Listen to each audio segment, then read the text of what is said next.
कक्षा षष्ठ विषय गणित अध्याय 2 पूर्ण संख्या। पिछले बार अपन ने पूर्ण संख्याओं के बारे में अध्ययन किया और पूर्ण संख्याओं को परिभाषित किया। आज अपन पूर्ण संख्याओं के गुणों के बारे में बात करेंगे। पूर्ण संख्याओं के में क्या क्या गुण होते हैं इसके बारे में अपन बात करेंगे। पूर्ण संख्याओं के गुण। जब हम पूर्ण संख्याओं पर होने वाली विभिन्न संक्रियाओं को निकट से देखते हैं, संक्रियाएं गणित में 4 संक्रियाएं होती हैं, जोड़, बाकी, गुणा, भाग। मुख्य रूप से 4 संक्रियाएं होती हैं। तो इन 4 संक्रियाओं में अपन इन पूर्ण संख्याओं को क्रियाएं करके देखेंगे और इनकी गुणों पर बात करेंगे। तो उनमें अनेक गुण देखने को मिलते हैं। इन गुणों से हम इन संख्याओं को अच्छी प्रकार से समझने में सहायता मिलती है। साथ ही ये गुण कई संक्रियाओं को बहुत सरल बना देते हैं। पहले बात करते हैं अपन, जब भी अपन कोई दो पूर्ण संख्याओं को लेकर उन्हें जोड़ने के लिए कहा जाए तो जो परिणाम प्राप्त होगा वो क्या सदैव एक पूर्ण संख्या प्राप्त होती है, इस पर अपन बात करें। तो अपन ने दो पूर्ण संख्या ली। पहली पूर्ण संख्या 7 और दूसरी पूर्ण संख्या 8। 7 में 8 जोड़ा तो अपन को 15 प्राप्त होगा। यह 15 भी एक पूर्ण संख्या होती है।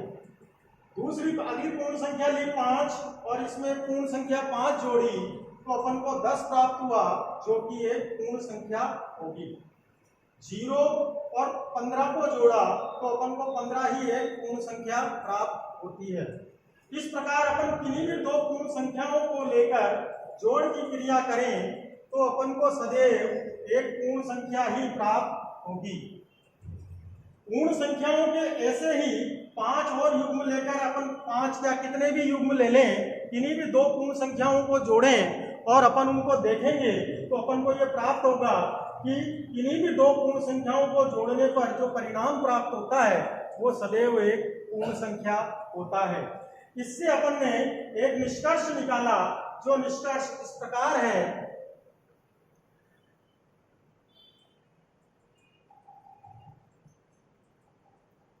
दो पूर्ण संख्याओं को जोड़ने पर एक पूर्ण संख्या प्राप्त नहीं हुई, ऐसी कोई दो पूर्ण संख्याएं प्राप्त करना संभव नहीं है जिनका योग एक पूर्ण संख्या न हो। हम कहते हैं कि दो पूर्ण संख्याओं का योग एक पूर्ण संख्या होती है। चूंकि पूर्ण संख्याओं को जोड़ने से पूर्ण संख्या ही प्राप्त होगी, इसलिए पूर्ण संख्याओं का संग्रह योग के अंतर्गत यह एक समवृत्त है। समवृत्त है। यह पूर्ण संख्याओं का योग समवृत्त गुण कहलाता है। यह पूर्ण संख्याओं का समवृत्त गुण कहलाता है। अब अपन दूसरे गुण के बारे में, दूसरी संक्रियाओं के बारे में विचार करें। पहली संक्रिया अपन ने जोड़ में देखी कि किन्हीं भी दो पूर्ण संख्याओं को जोड़ने पर क्या जो परिणाम प्राप्त होता है वो सदैव एक पूर्ण संख्या प्राप्त होती है। अब दूसरी संक्रिया के बारे में विचार करते हैं, जो कि गुणा की संक्रिया है। यानी अपन दो पूर्ण संख्याओं को गुणा करें और उसका परिणाम पर विचार करें। पहली पूर्ण संख्या 7, दूसरी पूर्ण संख्या 8। 7 को 8 से गुणा करने पर हमें 56 प्राप्त हुआ, जो कि एक पूर्ण संख्या है। इसी प्रकार 5 को 5 से गुणा करने पर 25 प्राप्त हुआ, जो कि एक पूर्ण संख्या है। 0 को 15 से गुणा करने पर 0 प्राप्त हुआ, जो कि एक पूर्ण संख्या है। इस प्रकार अपन किन्हीं भी दो पूर्ण संख्याओं को आपस में गुणा करेंगे तो हमको जो परिणाम प्राप्त होंगे वो भी एक पूर्ण संख्या ही प्राप्त होगी। इससे अपन ये निष्कर्ष निकाल सकते हैं कि दो पूर्ण संख्याओं का गुणनफल भी एक पूर्ण संख्या ही होता है। अतः हम कह सकते हैं कि पूर्ण संख्याओं का संग्रह गुणन के अंतर्गत समवृत्त है। अगली संक्रिया के बारे में अपन बात करें, पूर्ण संख्याओं का व्यवकलन। पूर्ण संख्याओं का व्यवकलन अर्थात घटाव। घटाव में अपन दो पूर्ण संख्याओं की घटाने पर विचार करें कि दो पूर्ण संख्याओं को घटाने पर क्या पूर्ण संख्या अपन को प्राप्त होती है कि नहीं होती। यहां देखें, 6 एक पूर्ण संख्या है, इसमें से 2 एक पूर्ण संख्या को घटाया तो अपन को मिला 4, 4 एक पूर्ण संख्या है। 7 पूर्ण संख्या में से 8 पूर्ण संख्या को घटाया तो अपन को क्या प्राप्त होगा, ये विचारने की बात है। अभी अपन को मालूम नहीं है क्योंकि अभी अपन ने केवल पूर्ण संख्या तक अध्ययन किया है। ये अपन अगली कक्षा में जब पूर्णांकों का अध्ययन करेंगे तब मालूम पड़ेगा। वैसे प्राप्त होता है -1। अब -1 कहां से आ गया, यह एक पूर्ण संख्या नहीं है क्योंकि ऋणात्मक संख्याएं प्राप्त होगी। ऋणात्मक संख्या कभी भी पूर्ण संख्या नहीं होती है, पूर्ण संख्या 0 से लेकर अनंत तक। तो यह एक पूर्ण संख्या प्राप्त नहीं हुई। 5 में से 4 घटाया 1 प्राप्त हुआ, पूर्ण संख्या है। 3 में से 9 घटाएंगे तो अपन को प्राप्त होगा -6, जो भी एक पूर्ण संख्या नहीं होगी। अतः अपन कह सकते हैं कि पूर्ण संख्याओं में घटाव की क्रिया करने पर जितनी भी पूर्ण संख्याएं अपन ने घटाव की क्रिया में की, उन सभी संख्याओं में पूर्ण संख्या अपन को प्राप्त नहीं हुई। इससे अपन ये नियम लगा सकते हैं, बता सकते हैं कि पूर्ण संख्याओं में घटाव की संक्रिया में समवृद्धता का नियम लागू नहीं होता है। चौथी संक्रिया के बारे में बात करें अपन, विभाजन की, भाग की। क्या भाग के अंतर्गत समवृद्ध है या नहीं, इसके बारे में बात करें तो यहाँ पर अपन को देखने में मिलेगा कि अपन 8 में भाग लगाते हैं 4 का तो भाग जाता है कितनी बार, 2 बार। यह एक पूर्ण संख्या है।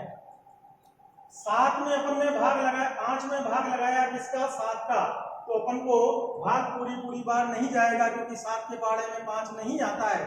इसलिए भाग को अपन इस प्रकार लिखेंगे 5/7। यह एक पूर्ण संख्या नहीं है। 12 में भाग लगाया 3 का तो भाग जाएगा 4 बार। यह एक पूर्ण संख्या है।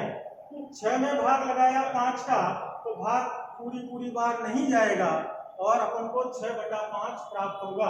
यह एक पूर्ण संख्या नहीं है। इसका मतलब अपन को यहाँ पर भाग की संक्रिया में भी ये देखने को मिला कि 2 पूर्ण संख्याओं में अपन भाग की क्रिया करते हैं तो ये जरूरी नहीं है कि अपन को पूर्ण संख्या ही प्राप्त हो।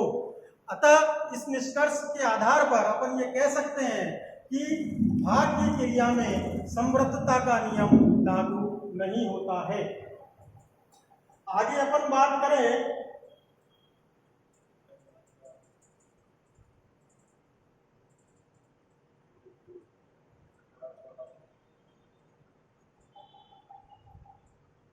योग और गुणन की क्रम विनिमयता का नियम।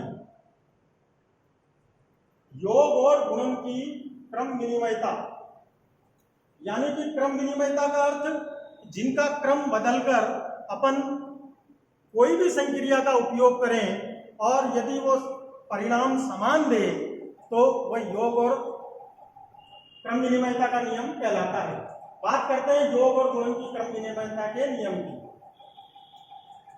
संख्या रेखा के निम्नलिखित चित्र पर देखें, दोनों स्थिति में हम 5 पर पहुंचते हैं। ये 2 संख्या रेखा है। इन दोनों संख्या रेखाओं को देखें, दोनों संख्या रेखा पर अपन 5 पर पहुंच रहे हैं। लेकिन यहां विचार करें, पहली संख्या रेखा पर अपन 0 से 3 यानी 3 पूर्ण संख्या में 2 पूर्ण संख्या जोड़ा तो अपन कौन सी पूर्ण संख्या पर पहुंच गए, 5 पर। दूसरी संख्या रेखा पर अपन ने पहले 2 पूर्ण संख्या में फिर 3 पूर्ण संख्या जोड़ी तो भी अपन कहां पर पहुंच गए, 5 पर। इसका मतलब यह हुआ कि किन्हीं भी 2 पूर्ण संख्याओं को अपन किसी भी क्रम में जोड़ें तो जोड़ने पर परिणाम जो है अपन को समान प्राप्त होता है, जो कि यहाँ पर 5 है। जैसे 2 में 3 जोड़ा तो 5 प्राप्त हुआ, या 3 में 2 जोड़ने पर भी 5 प्राप्त हुआ। यह योग की क्रम विनिमयता का नियम कहलाता है। इस नियम के अनुसार अपन ये कह सकते हैं कि योग की संक्रिया में क्रम विनिमयता का नियम लागू होता है। दूसरी संक्रिया के बारे में बात करें अपन, गुणा की। गुणा की संक्रिया के बारे में बात करेंगे कि गुणा की संक्रिया में क्रम विनिमयता का नियम लागू होता है या नहीं। यहां देखें, 4 को 5 से गुणा करें तो भी अपन को 20 प्राप्त होगा, 4 पंजे 20, या 5 को 4 से गुणा करें तो भी अपन को 20 प्राप्त होगा। अतः अपन ये कह सकते हैं कि गुणन संक्रिया में भी क्रम विनिमयता का नियम लागू होता है, क्योंकि 4 को 5 से गुणा करने पर भी 20 प्राप्त हुआ, 5 को 4 से गुणा करने पर भी 20 प्राप्त हुआ। अतः अपन ये जानते हैं या समझ सकते हैं कि जब दोनों ही किसी भी रूप में इसको गुणा करें, पहली संख्या को दूसरी से गुणा करें या दूसरी को पहली से गुणा करें, जो अपन को परिणाम प्राप्त हो रहा है वो दोनों ही प्रकार से समान प्राप्त हो रहा है। अतः अपन ये कह सकते हैं कि गुणन संक्रिया में भी क्रम विनिमयता का नियम का पालन होता है। दो पूर्ण संख्याओं को किसी भी क्रम में गुणा कर सकते हैं। इसके बाद अपन घटाव की संक्रिया के बारे में बात करेंगे। क्रम विनिमयता का नियम घटाव की संक्रिया में प्राप्त होता है या नहीं होता। पूर्ण संख्याओं के लिए व्यवकलन क्रम विनिमय नहीं है। घटाव की संक्रिया में अपन को क्रम विनिमयता का नियम लागू नहीं होता। क्यों नहीं होता? क्योंकि 3 में से 2 घटाया तो अपन को प्राप्त हुआ 1। यदि अपन 2 में से 3 घटाएंगे तो अपन को क्या प्राप्त होगा, ये अभी अपन नहीं कह सकते। क्यों नहीं कह सकते? क्योंकि आप कहोगे कि गुरुजी बड़ी संख्या में से छोटी संख्या तो घट गई, 1 प्राप्त हुआ, छोटी संख्या में से बड़ी संख्या कैसे घटाए? तो जब अपन इसमें पूर्णांकों का अध्ययन कर लेंगे तब अपन को मालूम पड़ेगा कि 2 में से 3 घटाने पर मुझे -1 प्राप्त होगा। तो यहाँ पर इन दोनों परिणामों के बारे में विचार करें। यहाँ पर अपन को +1 प्राप्त हो रहा है, यहाँ पर -1 प्राप्त हो रहा है। अतः अपन ये कहते हैं कि व्यवकलन में क्रम विनिमयता का नियम लागू नहीं हो सकता। अर्थात अपन 2 पूर्ण संख्याओं को उल्टे सीधे क्रम में नहीं घटा सकते। ये क्रम विनिमयता का नियम व्यवकलन है। दूसरा, भाग में व्यवकलन का नियम। यहां देखें, क्या 6 में 3 का भाग दिया वही है जो 3 में 6 का भाग देंगे? 6 में 3 का भाग दिया तो अपन को भागफल प्राप्त होगा कितना? 2। 6 में 3 का भाग देने पर अपन को 2 प्राप्त होगा, जबकि 3 में 6 का भाग देने पर अपन को 2 प्राप्त नहीं होगा। क्यों? क्योंकि 3 में 6 का भाग देंगे तो अपन को 3/6 अर्थात 1/2 प्राप्त होगा। 3 एकम 3, 3 दूनी 6, 1/2 प्राप्त होगा। इसका मतलब अपन ये भी यहाँ पर ये कह सकते हैं कि भाग की संक्रिया में भी 6 में 3 का भाग लगाने पर 2 प्राप्त हुआ और 3 में 6 का भाग लगाने पर 1/2 प्राप्त हुआ। तो भाग की संक्रिया में भी क्रम विनिमयता का नियम नहीं होता है। धन्यवाद।